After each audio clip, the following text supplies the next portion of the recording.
Terus bagaimana hubungan dengan anak saya yang sekolah di pesantren, Pak? Ini mau nanya menyebarkan dakwah kepada Terima Allah kasih, Bapak. seluas-luasnya Assalamualaikum warahmatullahi demi wabarakatuh. Bismillah.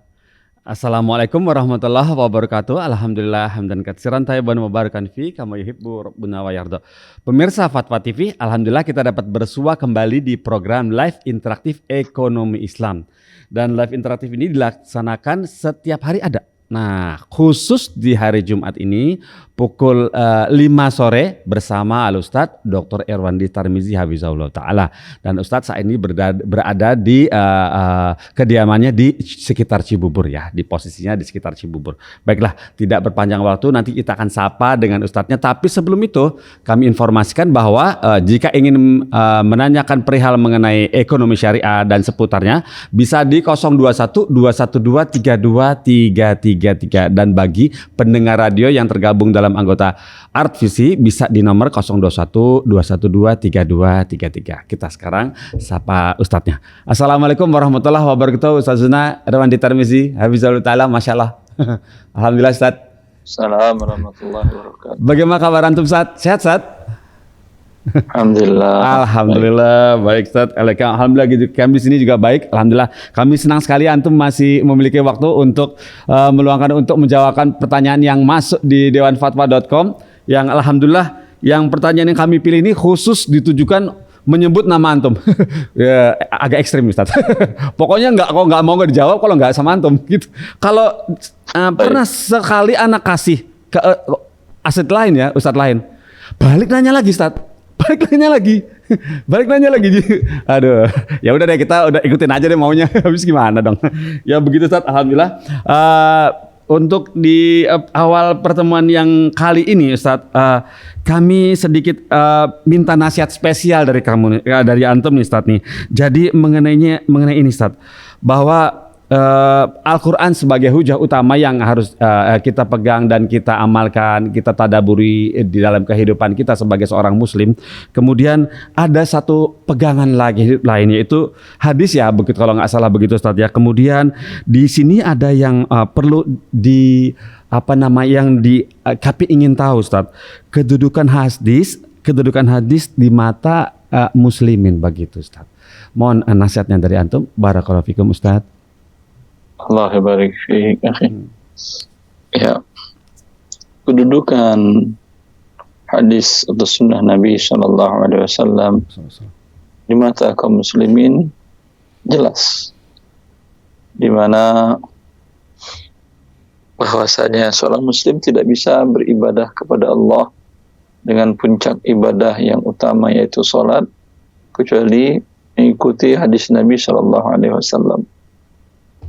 Firman Allah memerintahkan mujmal, dikenal dalam ilmu ushul fikih dengan sebutan mujmal. Allah mengatakan aqimus shalah, dirikan salat. Tapi bagaimana salat? Menghadap kiblat, kemudian bertakbir, kemudian apa yang dibaca, ya, yang menjadi rukun dan sunnahnya, kemudian ruku, i'tidal, dan seterusnya sampai salam. Itu tidak kita temukan tata caranya dalam firman Allah Azza wa Jalla. Allah menginginkan utusannya, nabinya yang menjelaskan dengan perbuatannya. Sehingga Rasulullah SAW mengatakan, Sallu kama ra'aitumuni usalli. Salatlah kalian seperti kalian melihat aku salat. Yeah. Tidak ada satupun pernah mengatakan salatlah kalian seperti salat di dalam Al-Quran. Yeah. Orang yang menolak sunnah Nabi SAW karena perintah mendirikan salat mujmal, kemudian mereka jadi macam-macam cara salatnya. Karena dia tidak mau mengikuti sunnah Nabi, dianggapnya berbagailah argumen mereka ikutin salat dengan cara Al-Quran. Sehingga salat dalam bahasa Arab ada bermakna doa. Sehingga mereka cukup eling doa, ada salat. Ingat, berzikir, udah salat kata dia. Ya. Ya. Kemudian dia memahami firman Allah, waqimus salata tarafayal laili wan nahar. Dirikanlah salat di 2 waktu. Sehingga dia menganggap salat itu hanya 2 kali sehari semalam. Padahal Jibril turun kepada Nabi sallallahu alaihi wasallam di hadis yang sahih dan mengajarkan kepada Nabi, beliau salat di awal waktu salat subuh. Kemudian di awal waktu salat zuhur, kemudian di awal waktu salat asar, kemudian di awal waktu salat maghrib, di awal waktu salat isya. Kemudian dia datang lagi di waktu yang lain, salat di akhir waktu salat subuh, di akhir waktu salat zuhur, di akhir waktu salat asar, di akhir waktu salat maghrib, dan di akhir waktu salat isya. Ya. Sehingga detail. Begitu, akhi. Ya, Masya Allah, Ustaz. Itu penting sunnah itu bagi kehidupan kaum muslimin. Bila tidak, untuk ibadah yang puncak, dia tidak akan bisa melakukan rukun Islam yang lain. Allah memfardukan puasa. Puasa artinya menahan. Ya, sehingga cara mereka berpuasa macam-macam. Ya. Ada yang menahan diri untuk tidak makan daging merah. Dianggapnya dia puasa. Ya. Tapi dia makan nasi, iya. Minum air, iya. Ya. Ada macam-macam cara mereka. Yang berpuasa 30 hari, 30 malam. Tapi minum air, iya. Ya. Ya. Karena mereka tidak mengikuti sunnah Nabi SAW. Ya, orang yang berzakat ketika tidak memenuhi ikuti sunnah Nabi SAW, Allah perintahkan aqimus shalah wa atuz zakah, bayarkan zakat. Sehingga menurut dia zakat itu mujmal, perintah dalam Al-Quran, global, tidak terperinci, sehingga dia keluarkan saja berapa aja. Padahal Nabi SAW menjelaskan ada haulnya, ada nisabnya, dan seterusnya. Maka dengan demikian seorang muslim tidak akan, apalagi haji. Ya. Rasulullah SAW ketika melakukan haji wada, 10.000 lebih sahabatnya ikut haji bersama beliau. Mereka ingin melihat gerak-gerak Nabi SAW dalam haji tersebut. Dan setiap Rasulullah SAW melakukan suatu rukun dalam haji, beliau mengatakan, khudhu anni manasikakum la'alli la alqakum ba'da ami hadha. Ambillah cara ibadah haji kalian dariku. Kemungkinan aku tidak akan bertemu lagi dengan kalian setelah tahun haji terakhir ini. Ya. Ya. Bagaimana orang kalau haji dia tidak mengindahkan sunnah Nabi SAW? Tentu hajinya macam-macam. Berantakan, Ustaz. Daerah-daerah yang lain ada yang tawaf di kuburan para ulama pembawa agama Islam daerah Sumatera Barat. Ya. Itu ada kuburan Syekh Burhanuddin. Kalau berkunjung ke sana dan dianggap sudah sama, kan haji itu artinya ziarah, berkunjung. Sama dengan 7 kali ke sana, sama dengan sudah haji ke Mekah. Ada lagi di Iran, kuburan-kuburan tersebut, kuburan-kuburan orang soleh itu, mereka putari seperti bertawaf. Bila bertawaf di sana, sudah mereka anggap sama dengan bertawaf di Mekah. Kenapa ini? Karena mereka memahami itulah secara bahasanya haji, ya berkunjung. Ya, kalau sana berkunjung ke Mekah, ke Ka'bah, di sini berkunjung ke seperti tadi, kuburan-kuburan orang-orang soleh sebelumnya. Karena tidak mengikuti sunnah Nabi Sallallahu Alaihi Wasallam, maka seorang muslim tidak bisa melakukan Islamnya bila tidak mencontoh kepada Nabi, sunnah Nabi Sallallahu Alaihi Wasallam. Allahi barik. Barakallahu fikum Ustaz, seperti itu ya. Begitu pentingnya ya kedudukan sunnah bagi sunnah Nabi SAW bagi kita sebagai kaum muslimin. Barakallahu fikum Ustaz. Bagi pemirsa, semoga tetap menyimak ya nasihat-nasihat dari Ustadz Erwin. Berikutnya kita buka nih sesi tanya jawab.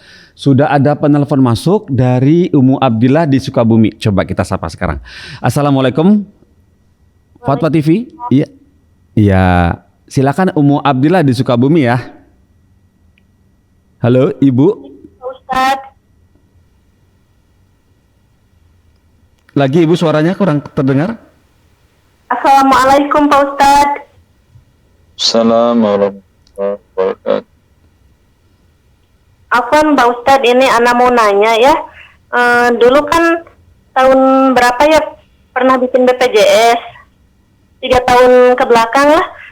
Kan ada anak ini suruh dioperasi sama dokter, lalu kami bikin BPJS karena kami kan keluarga sangat sederhana ya, cuman suami saya kerjanya kerja bangunan gitu.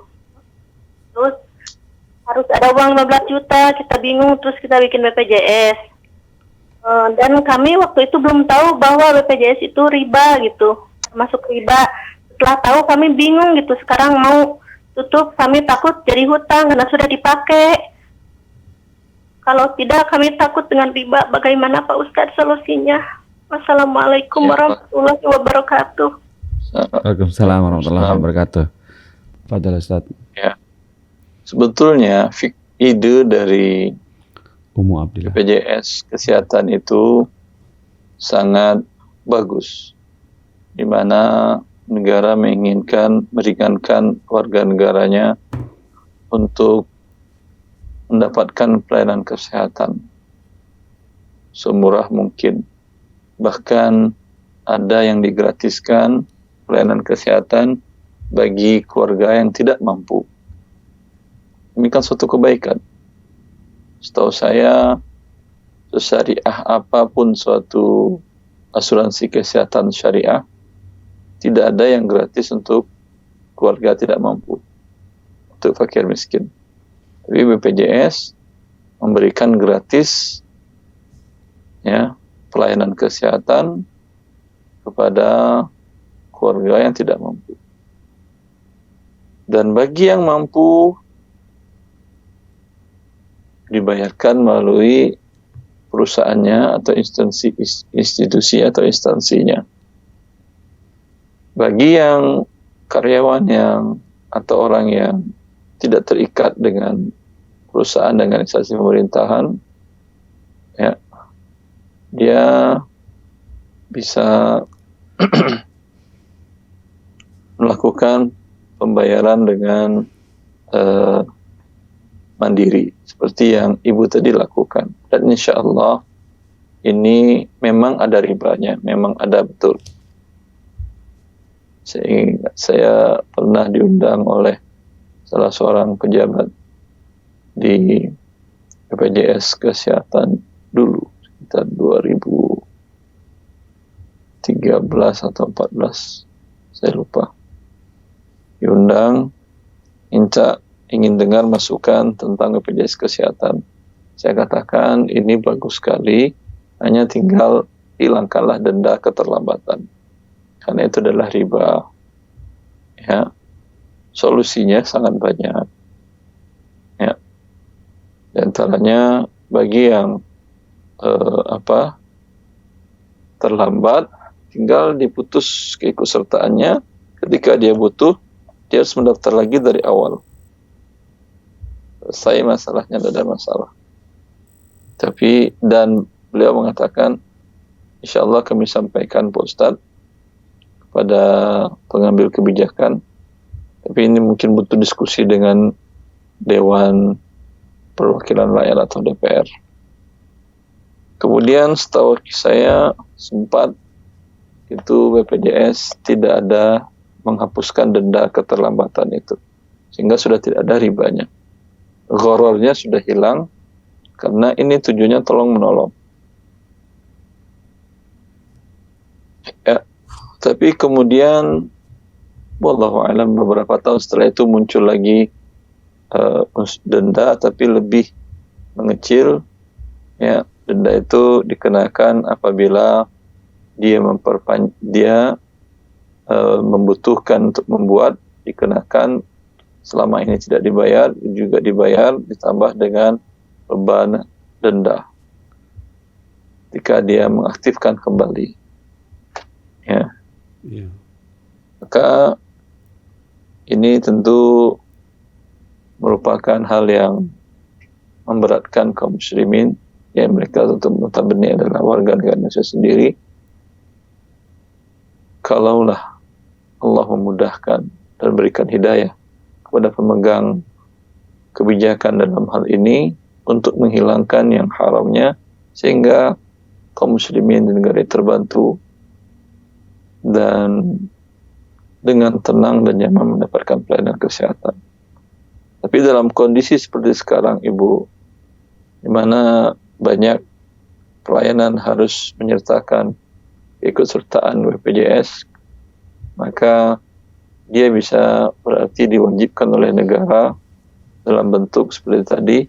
Ada beberapa pelayanan yang tidak bisa didapatkan oleh warga negara bila dia tidak mengikuti BPJS tadi. Maka dengan diwajibkan oleh pihak negara, dia dosa ribanya tentu ditanggung oleh yang menetapkannya. Anda tidak apa-apa untuk membayar secepatnya. Khawatir makin Anda tunda, makin banyak bunganya.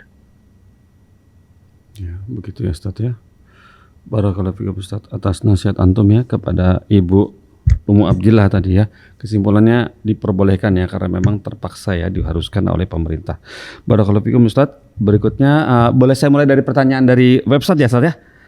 Alhamdulillah. Silahkan. Begini sekarang pertanyaan dari Muhtar Arifin di Jawa Tengah, Magelang. Apakah ada telepon teman-teman? Coba kita tunggu sebentar ya pemirsa, karena dia ada telepon masuk. Insya Allah kita dahulukan penelpon.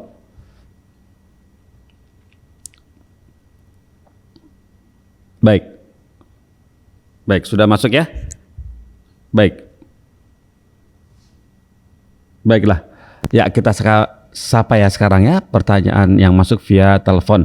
Assalamualaikum Fatwa TV. Assalamualaikum Pak Ustaz. Assalamualaikum warahmatullahi. Dari Bapak Sobirin di Riau ya. Iya. Silakan Bapak. Tanya Pak. Ini di kampung Sila. saya. Bapak Sobirin, volume televisinya mohon dikecilkan. Volume televisi dikecilkan atau volume yang untuk menontonnya itu dikecilkan. Ya Pak Ustaz. Volume televisinya mohon dikecilkan. Ya Pak Ustaz. Assalamualaikum Pak Ustaz. Ya, silakan. Assalamualaikum warahmatullahi. Tanya Pak Ustaz. Ini Ya Pak. di kampung saya berkali-kali ini itu mengambil Ustaznya untuk jadi khotib. Orang lain gimana Pak? Itu dibayar lagi gitu. Habis sholat dibayar. Hukumnya gimana Pak? Habis sholat. Orang lain menjadi khatib. Di kampung-kampung lain gitu. Orang dari daerah lain kemudian datang ke daerah Anda menjadi khatib begitu Pak? Ya. Ya. Apakah tidak ada orang di kampung Anda tersebut yang bisa jadi khatib? Ada Pak, biasanya ada itu di kampung ada. Cuma ini kok dari ustadz yang di luar kampung itu. Lalu habis sholat dibayarnya Pak. Ini hukumnya itu Pak. Ya. Kalau masalah membayarnya, masalah tadi dari luar atau dari dalam khatibnya, wallahu a'lam, lihatlah kemaslahatan yang bagus yang mana. Kalau ada di dalam tempat desa tersebut ada seorang ustaz, ulama yang alim, yang tentunya setiap khutbahnya bukan itu-itu saja. Assalamualaikum. Ya, Bapak Sobirin, Ustadz Erwandi sedang berbicara. Mohon didengarkan. Saya.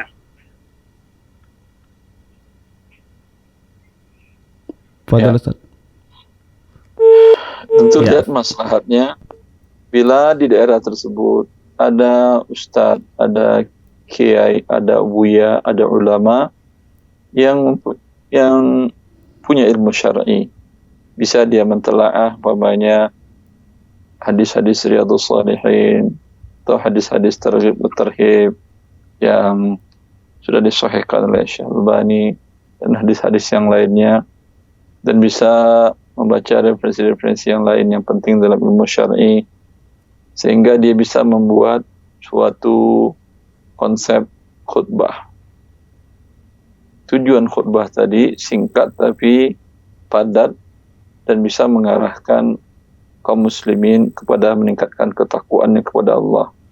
Meningkatkan ketakwaan tentu dengan melaksanakan seluruh perintah Allah dan meninggalkan larangan Allah. Bila di daerah, di desa tersebut ada hal-hal yang wajib dianggap biasa untuk ditinggalkan di daerah tersebut, ya, si khatib tadi berbicara tentang hal tersebut. Atau ada sesuatu yang haram, banyak hal yang haram, banyak dalam masalah akidah, dalam masalah muamalah, dalam masalah ibadah, dalam masalah pergaulan, banyak. Kadang di sebagian daerah itu kalau masih satu suku umpamanya, itu bahkan dianggap satu mahram padahal tidak mahramnya. Iya. Ya. Ini mungkin perlu diangkat oleh khatib setempat tentunya.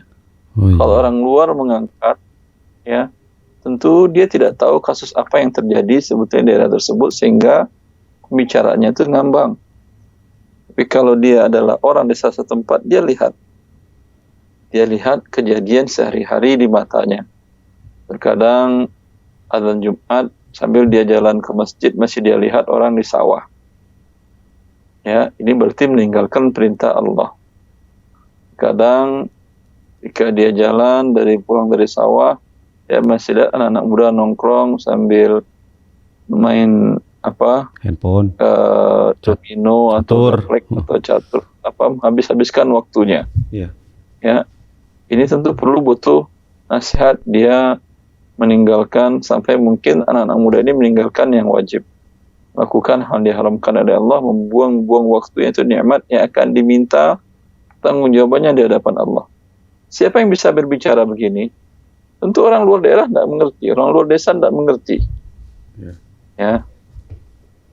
Maka kami menghimbau kepada para ulama-ulama di Majelis Ulama Indonesia umpamanya, atau Ikatan Dakwah, Ikatan Mubalik, Ikatan Da'i, untuk mengajarkan para da'i-da'i di kampung tersebut cara membuat khutbah, menyusun konsep khutbah, sehingga apa yang mereka sampaikan mengena kepada masyarakat. Terkadang di sebagian daerah tersebut sangat miris, memilukan. Konsep khutbah yang berbahasa Arab Melayu, mungkin dari sebelum Indonesia merdeka, itu yang dia miliki, sampai sekarang masih itu yang dia baca. Ya. Tentu masyarakat di waktu itu sudah berbeda dengan kondisi sekarang. Tentu tidak relevan lagi, tidak tercapai tujuannya untuk meningkatkan ketakwaan tadi dalam khutbahnya. Nah, kita lihat di negara-negara yang Islamnya bagus, itu khatib seperti tadi. Ada ulama setempat, dia yang ditunjuk dan diberikan diberikan honor dari negara. Mereka tidak nunggu-nunggu dari DKM, tidak. Diberikan negara, berikan honor dalam bentuk gaji. Ya. Sehingga seperti tadi, dia tidak memikirkan masalah uang lagi, dan dia sudah memikirkan bagaimana apa yang disampaikannya, karena ini wajib. Kalau ceramah biasa itu tidak wajib. Orang mau dengar, mau tidak ada masalah. Ya. Dia berduduk, Assalamualaikum, semua jamaah pergi, ya tidak ada masalah. Tidak ada yang berdosa. Ya. Tapi kalau khutbah, suka tidak suka dia dengan pribadinya, enak tidak enak, dia wajib duduk mendengar. Sesibuk apapun dia, ada tamu siapapun, dia wajib duduk mendengar. Ditelepon sama istrinya, di WA oleh istrinya pulang, dia wajib duduk mendengar. Maka ini kesempatan yang paling berharga bagi setiap khatib untuk memberikan, mengajak, umat kepada takwa kepada Allah Azza wa Jalla. Adapun mengenai amplop, ini saya bahas dengan rinci di buku Harta Haram Muamalah Kontemporer, bagaimana hukum menerima upah dari kerja dakwah. Ya, memang ada khilaf para ulama mazhab. Sebagian para ulama melarang seseorang mengambil dari jamaahnya. Tapi kalau dia mengambil dari negara, dari Baitul Malul Muslimin, ini tidak ada masalah. Karena para sahabat dan para tabi'in pun setelah harta Baitul Mal banyak, mereka mendapatkan honor bulanan ya dari Baitul Mal. Di masa Abu Bakar pukul rata semua para sahabat Nabi SAW dan para ulama tabi'in yang menghabiskan waktunya untuk mengajarkan umat syariat Allah Azza wa Jalla, ya, diberikan ataya atau honor dari Baitul Malil Muslimin, dari kas negara. Di masa Umar tidak bagi rata. Dia lihat siapa yang besar manfaatnya kepada umat. Ada bertingkat-tingkat. Ya. Dan itu yang sekarang di sebagian negara Islam mereka terapkan. Seperti di Arab Saudi, para ustadz yang memberikan khutbah seperti tadi, tetap dia diangkat, dia jadi imam di masjid X umpamanya. Masjid An-Nur ini, bukan baru. Dia imam tetap di sana. Ya. Apa konsekuensinya? Dia mengimami 5 waktu dan khutbah Jumat serta khutbah Idul Fitri, Idul Adha. Diberikan honor oleh negara.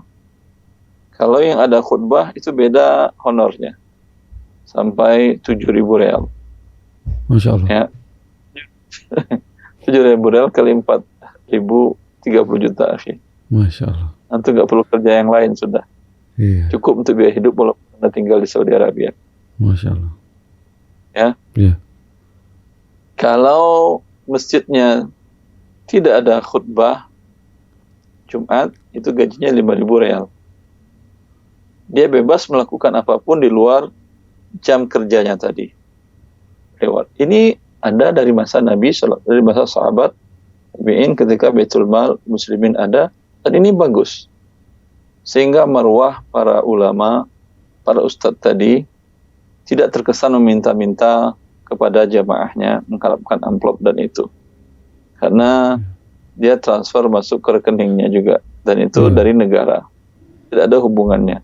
Sehingga kita lihat kalau di Arab Saudi tidak ada kotak yang berjalan sambil Jumat, kotak infak yang berjalan sambil Jumat, itu tidak ada. Karena biaya operasional masjid itu dibiayai juga oleh negara, imam dan khatib dan muadzin juga dibiayai oleh negara, bahkan marbot juga dibiayai, digaji oleh negara. Masya Allah. Itu fungsi negara. Masya Allah. Terus diantaranya fungsi negara. Iya. Kemudian di negara yang tidak memperhatikan ini, tentu solusinya apa? Kalau dalam bentuk yayasan, masjidnya ada yayasan, dan yayasan yang memberi upah, sebagian para ulama yang saya temui, antaranya Syekh Hamad bin Abdullah Al-Hamad, beliau menyamakan yayasan Islam tersebut, beliau bisa samakan dengan Baitul Mal Muslimin. Anda umpamanya berkhutbah, lalu pihak yayasan memberikan honor kepada Anda. Anda mengajar ilmu syar'i, berceramah, lalu yayasan memberikan honor kepada Anda, baik honornya dalam amplop seperti tadi ditanyakan oleh ikhwan yang dari Riau, ataupun melalui transfer. Tidak ada masalah. Tidak ada khilaf para ulama bahwa itu hukumnya boleh. Yang ada khilaf kalau dari jamaah. Nah. Ya. Tidak dari yayasan. Tidak dari yayasan masjid. Artinya, Ustaz, ceramah di masjid saya nanti saya kumpulkan uang dari jamaah, nanti kami beri antum. Anda tanya, Anda DKM? Enggak Ustaz, kami hanya kelompok ini, kelompok kajian komunitas ini. Ya, ini yang ada khilaf para ulama. Kalau mereka mengatakan, Ustaz ini undangan DKM, masalah biaya operasional segala macam nanti dari DKM ya. Mereka yang bekerja sama dengan DKM tidak ada masalah. Masuk dia dalam masalah Baitul Malul Muslimin tadi. Tapi yang langsung, umpamanya Ustaz ceramah di keluarga saya, keluarga besar saya, nanti insya Allah ada honornya Ustaz. Ya, ini yang ada khilaf di antara para ulama. Ya. Sebagian para ulama membolehkan, sebagian mengatakan tidak boleh. Yang mengatakan boleh, dan ini yang pendapat terkuat. Kalaulah ustaz tersebut tidak mendapatkan honor sama sekali, ya, dia tentu tidak wajib untuk menyampaikan hal tersebut. Waktu tersebut bisa dia gunakan untuk mencari nafkah. Dia gunakan untuk berdagang lah, dia gunakan untuk bertani lah, dan segala macam. Akibatnya apa? Orang tidak mengenal ilmu syar'i lagi. Karena ustaz-ustaznya sibuk mencari nafkahnya. Karena haram hukumnya ustaz menerima honor dari jamaah dan dari DKM. Sebagian pendapat yang mungkin ada di kalangan masyarakat mengatakan demikian. Dampaknya apa? Orang tidak akan mengerti lagi syariat Allah. Ya, dan kemudian dampaknya juga apa? Orang ngapain anak saya sekolahkan ke pesantren untuk ilmu syar'i. Nanti ya, setelah dia tamat dari sana, dia nggak boleh dapat gaji. Dia tidak boleh dapat amplop. Lebih baik saya sekolahkan di pertanian, ya. Kemudian dia bertani, sukses bertani, kemudian dia ada waktu kosong, silakanlah dia ceramah, silakanlah dia kemudian khatib Jumat.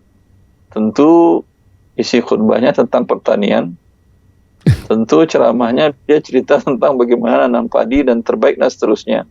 Karena dia tidak mengerti ilmu syar'i. Ya. Atas dasar hajah inilah, dan ini yang dikatakan oleh para ulama bahwa karena ada hajah dia dibolehkan. Karena dibolehkannya berdasarkan hajah, maka janganlah seorang pemberi ceramah yang memberikan khutbah tadi kepada umat menjadikan ini untuk memperkaya diri, hanya untuk menutupi kebutuhannya saja. Kan namanya hajah. Ya. Jangan pasang target, saya kalau nggak sekian juta nggak berangkat. Mohon maaf, saya nggak hadir. Nggak hadir. Nah, saya nggak bisa menyampaikan kajian, ya karena di masjid fulan, di radio fulan, di televisi fulan, saya terima sekian juta per jam. Ya, ini tentu tidak baik seorang ustaz yang diamanahkan ilmu oleh Allah Azza wa Jalla kemudian menjual ilmunya dengan rupiah tadi. Tapi sebagai menutupi kebutuhan pokoknya, silahkan. Barakallahu fikum Ustaz, seperti itu ya. Jadi memang tidak mudah juga ya menjadi Ustaz. Masya Allah, harus sangat berhati-hati. Baiklah, barakallahu fikum. Tadi Bapak yang bertanya semoga bisa paham ya apa yang sudah disampaikan Ustaz Irwandi. Dan ini ada penelpon teman-teman? Oke, taib. Kita lanjut pertanyaan dari yang tadi sempat saya baca dari Mukhtar Arifin di Magelang, Jawa Tengah. Pertanyaan seperti ini. Assalamualaikum Ustadz Irwandi. Maaf Ustadz, saya mendengar bahwa jika ada donatur luar negeri,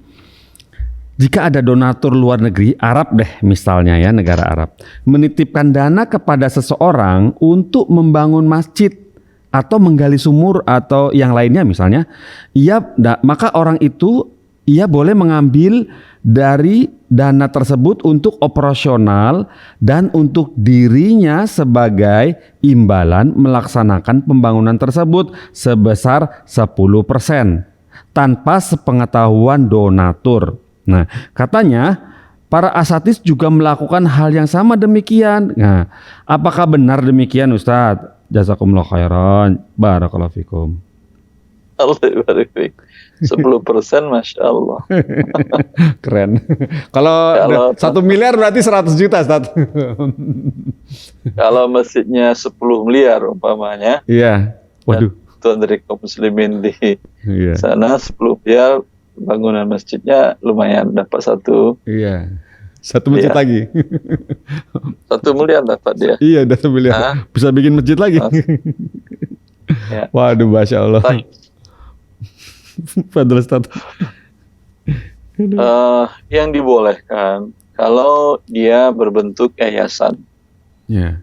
atau berbentuk lembaga amil zakat yang mendapatkan pengakuan atau lisensi dari negara, umpamanya negara Indonesia, untuk atas nama yayasan atau lembaga amil zakat, itu memang ada hak lembaga, bukan pribadi. Ya. Ya. Kalau dari zakat mereka bisa potong hak amil. Ya. Dan itu diatur oleh Badan Amil Zakat Nasional. Basnas mereka atur. Kan untuk zakat boleh dipotong 12,5% atau 1/8 dari setiap yang masuk atas nama zakat, karena hak amil ada dalam Al-Quran. Tapi sebetulnya walaupun dipotong itu berdasarkan peraturan, sebaiknya jangan diambil untuk gaji semuanya. Untuk biaya operasional kan banyak kebutuhan biaya operasional. Untuk pengembangan bagaimana amil bisa bekerja profesional, mulai dari menghitung, berarti butuh training cara menghitung harta zakat muzaki, kemudian memverifikasi mustahik, kemudian menyalurkan kepada mustahiknya. Itu butuh tentu keahlian dan profesionalisme yang baik, dan butuh belajar untuk hal itu.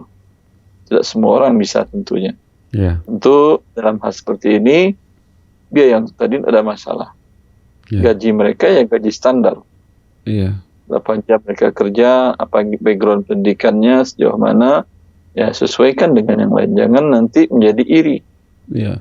Ternyata gaji di lembaga zakat 1/8, kalau ada yang zakat 1 miliar, dapat dia 120 juta.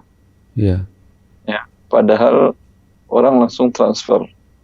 Kan lebih besar daripada gaji di perusahaan manapun di Indonesia. Iya. Ya, tapi disesuaikan dengan kebutuhannya tadi. Ya, seperti itu. Kalau untuk yang bukan zakat, infak, sedekah, itu berbeda-beda aturannya. Kalau di Basnas mereka membolehkan lembaga, bukan individu ya. Dalam kasus yang ditanyakan tadi itu individu. Dan untuk kepentingan individu juga. Ini yayasan, lembaga. Lembaga boleh potong 20%. Oh gitu. Besar juga. Ya, itu peraturan dari Basnas. Oh, Ya, untuk biaya operasional ya. Anda kalau tidak mau, Anda baca bahwa akan dipotong 20%. Ya. Wah, besar banget. Ya udah, pergi sendiri ke sana, ke Indonesia. Bangunlah masjid di sana, carilah kontraktor, cari. Terus kemudian lebih setiap mahal. sekali datang, ya mungkin bisa bikin 5 masjid lagi di Indonesia. Iya. Ya. Kalau di Timur Tengah, di Arab Saudi, mereka terus terang mensyaratkan 5% saja. Oh. Kecil Ya ya. beda-beda tadi keputusannya saya katakan. Kalau di lokal di Basnas, untuk zakat mereka potong 12,5%. 12 tuh. Untuk infak sedekah mereka potong. Untuk amil ya. Amil Ya, itu amil. bukan pribadi, lembaga. Ya, Ingat, ambil. lembaga. Ya. Lembaga dengan seluruhnya. Berarti Ya. ada kantornya, ada karyawannya, ada alatnya, ada alat kerjanya, dan seterusnya. Ya. Ya. Ya. Kalau di Arab Saudi, yayasan khairiyah atau yayasan sosial di sana itu dibenarkan memotong 5%. Ya. Umpamanya Anda ingin bangun masjid, Anda warga negara Saudi dari Timur Tengah, ingin bangun masjid umpamanya di Aceh. itu kalau Anda mau pergi ke Indonesia sendiri silahkan, tapi tentu akan repot membawa dana 500 juta atau 1 miliar pakai apa? Pakai koper, nanti hilang. Iya, harus transfer. Iya. Transfer nggak bisa sebesar itu, kecuali repot. Transfer antar luar negeri, dana besar tidak bisa. Akan banyak pertanyaan-pertanyaan harus dijawab. Oh, gitu. Karena dikhawatirkan pencucian uang dan teroris dan macam-macam. Peraturan perbankan bolehkan. Terus Kecuali untuk solusinya? bisnis. Solusinya? Kalau bisnis, sebentar dulu. Gak sabaran. Maka secara pribadi tentu tidak bisa. Iya. Ya, yang bisa antara yayasan, Ya. antar lembaga. Iya. Antar lembaga bisa. Maka daripada Anda ingin bangun masjid di Aceh nggak kebangun-bangun, Iya. harus Anda datang ke sana, lebih baik Anda bayarkan 5% dipotong dari Anda setorkan umpamanya 1 miliar, berarti 50 juta untuk operasionalnya. Mereka punya kantor cabang di Indonesia, umpamanya juga di Jakarta, yang tercabangnya itu yang survei tempat, melihat, mencari kontraktor, kemudian mengawasi, seperti itu. Iya. Atau aja masjidnya udah jadi, kemudian donatornya atau mutabarri'nya datang ke Indonesia. Adapun pribadi tidak boleh. Ya, gitu ya. Jadi harus atas nama lembaga ya, atas nama lembaga ya Ustaz ya. Barakallahu fikum, seperti itu ya. Jadi kesimpulan seperti ini mengenai persentase itu berbeda-beda dari ketentuan tiap-tiap lembaga ya Ustaz ya. Baik itu untuk zakat sendiri, untuk sedekah sendiri ya. Barakallahu fikum. Yang penting, lalu mana yang betul dari itu Ustaz? Yang penting ada diumumkan kepada setiap mutabarri'.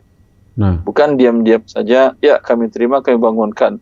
Lalu dia potong 30%. Ini haram bagi dia. waduh. Karena tidak amanah namanya. Ya. Tapi dia sampaikan, atau dia katakan ada ini aturan dari lembaga yang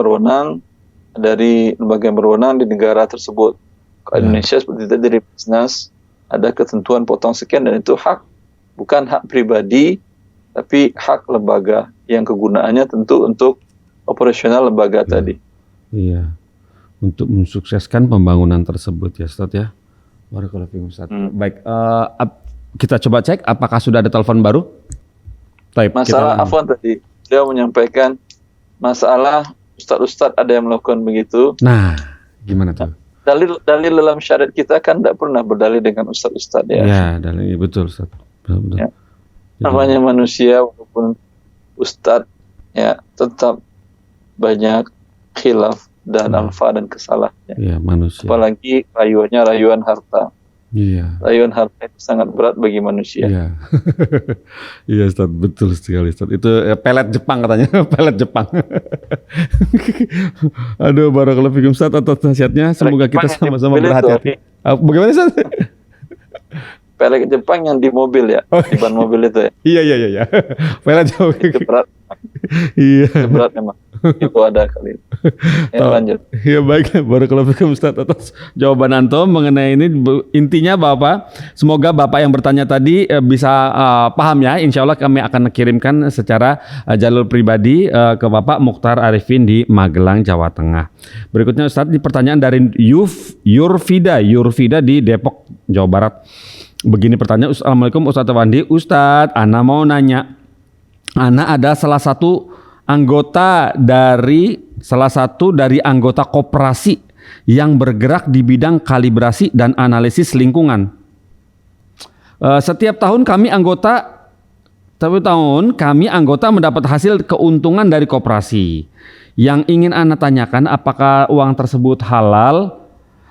Terus apakah halal bagi Ana? Karena Ana tidak ikut mengerjakannya, hanya bayar tiap bulan iuran wajib anggota. Tapi Ana dapat hasil keuntungan koperasi tersebut. Jazakumullah khairan Ustaz atas jawabannya. Begitu katanya. Allah barik fiik. Ana tidak bisa menjelaskan karena dia tidak menjelaskan ini koperasinya seperti apa. Oh iya, sayang sekali nggak jelasin.